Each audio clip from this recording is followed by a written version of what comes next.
Television চ্যানেলগুলোতে টকশোর সম্মানী নিয়ে চলছে টানাপোড়েন। সম্মানী না বাড়ানোয় টকশোয় যাচ্ছেন না বেশ কয়েকজন বক্তা। বর্তমানে টকশো সম্প্রচার করে টেলিভিশন চ্যানেলগুলো বড় অঙ্কের টাকা আয় করলেও বক্তারা বঞ্চিত হচ্ছেন বলেও দাবি তাদের।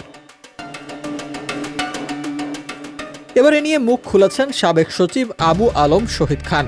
সামাজিক যোগাযোগ মাধ্যম ফেসবুকে এ নিয়ে দিয়েছেন দীর্ঘ এক পোস্ট, যেখানে তিনি লিখেছেন, গত কয়েকদিন ধরে টকশোতে যাচ্ছি না।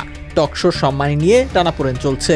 তারকারা সম্মানী বাড়ানোর জন্য আন্দোলনে আছেন এমন একটা খবর মানবজমিনে এসেছে বলেও উল্লেখ করেন তিনি। এই স্ট্যাটাসে তিনি আরও লেখেন, আমি সম্মানের জন্য টকশো করি এমন নয়, টকশো আমার প্যাশন। নিজে যা বিশ্বাস করি তাই বলি এবং তা বলতে গিয়ে অনেক সময়ই আমার কথা জোরালোভাবে বিশেষ দল বা কখনো কখনো সরকারের বিরুদ্ধে চলে যায়, আর সে কারণে হুলিয়া সহ জীবনের সংশয়ের আশঙ্কা তো রয়েছেই। তালিকায় আবু আলম শহীদ খানই একমাত্র নন। জনপ্রিয় টকশো আলোচকদের অন্তত ২০ জনের বেশি অতিথি তাদের সম্মানী বাড়ানোর দাবিতে টকশোতে অংশ নিচ্ছেন না বলে গণমাধ্যম সূত্রে জানা গেছে।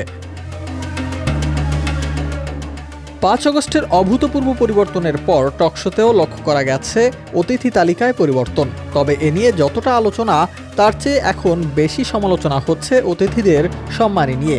সামনে আসছে তাদের আন্দোলনের বিষয়টিও। সম্মানজনক সম্মানী নিশ্চিত না হলে তারা আর টকশোতে অংশ নেবেন না বলেও একাধিক সূত্রে জানা গেছে।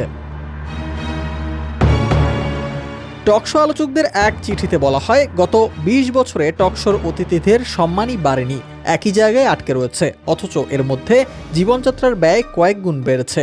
বর্তমান বাস্তবতায় সম্মানীর পরিমাণ বৃদ্ধি জরুরি হয়ে পড়েছে। এমন পরিস্থিতিতে সমমনা কয়েকজন অতিথি সিদ্ধান্ত নিয়েছেন যে ৫,০০০ টাকার কম সম্মানীতে কোনো টকশোতে তারা অংশ নেবেন না, আর তা কার্যকর শুরু হয়েছে ১০ ফেব্রুয়ারি থেকে।